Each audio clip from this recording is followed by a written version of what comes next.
Hey guys, this is how Star Wars saved Lego. Now everyone loves Legos, especially Matt. I mean, he's built an entire town at this point. Even though Lego as a company has only been around for about 90 years, it has been voted the toy of the century twice. And like a bold prediction for the greatest toy of the next 81 years. Although to be fair, it probably will be the greatest toy of the next 81 years. But of course, Lego has come a long way since it was first formed back in 1932. Back then, there were only 6 employees and they were all woodworkers building things such as ladders and stools. In 1935, they made their first toys, a wooden duck as well as a numbskull Jack riding a goat.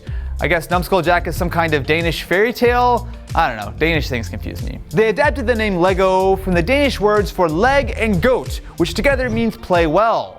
Also, I should probably be banned from saying any words that are not English. Saying any words? I can't even speak English correctly. No, you can't. It wasn't until 1949 that they started to build the plastic building bricks that we know today. Now at first, this was a very limited selection, just a 4x2 brick and a 4x1, which while it sounds very simple, even with just 6 of these, there are millions of possible combinations. Unfortunately, in the 1960s, their wooden toy warehouse was completely destroyed in a fire, and because of that, Lego decided that it was time to abandon that side of the business and go all in on the plastic building bricks that we know and love today. With this newfound direction, Lego was able to completely focus on creating more types of bricks in different sets, and this is something that continued for years and years. Of course, people loved it, and Lego began to spread all across the world. In 1978, the company made $142 million, but fast forward to 1993, and they were making $1.2 billion. However, by 1993, growth on Lego's simple toy had begun to stagnate. Over the next 5 years, they tripled the number of sets offered, however the sales did not improve. What also did not improve were their costs, which started to rise dramatically. Put simply, Lego just didn't know how much it cost to manufacture the vast majority of their bricks. During this period, sets like Mindstorm and Technic included some really cool components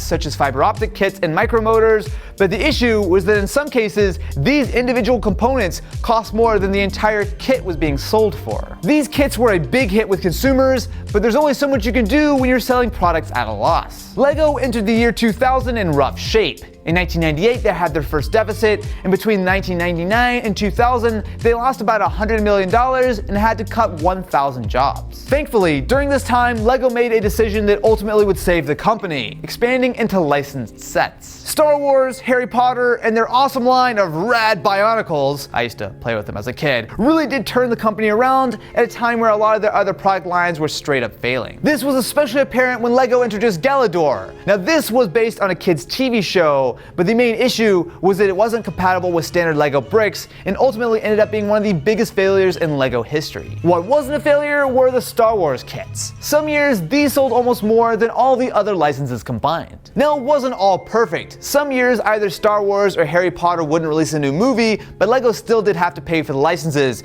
But overall, this was a huge turning point in the history of Lego. By 2004, Lego got very serious about simplifying their business. They started by selling the 4 Legoland parks for a deal that was worth about $460 million. With this newfound cash, they then decided to start cutting down on the variety of bricks, going from about 14,000 options down to 5,000. New advances in technology allows for a much more efficient design of the sets, and the actual manufacturing process is pretty much entirely automated at this point. There are essentially no people who actually have to touch the Lego bricks from start to finish. Because of this, Lego is able to make about 2 million bricks per hour, which equals to 15 billion per year, and over 200 billion across the entire lifespan of Lego. I wonder how that statistic adds up with how many billions of people have stepped on Legos. Let's do our collab with Vsauce. That is the Vsauce too. Alright, Jake, we're calling you out. You gotta come on and help us determine how many people have stepped on Lego bricks.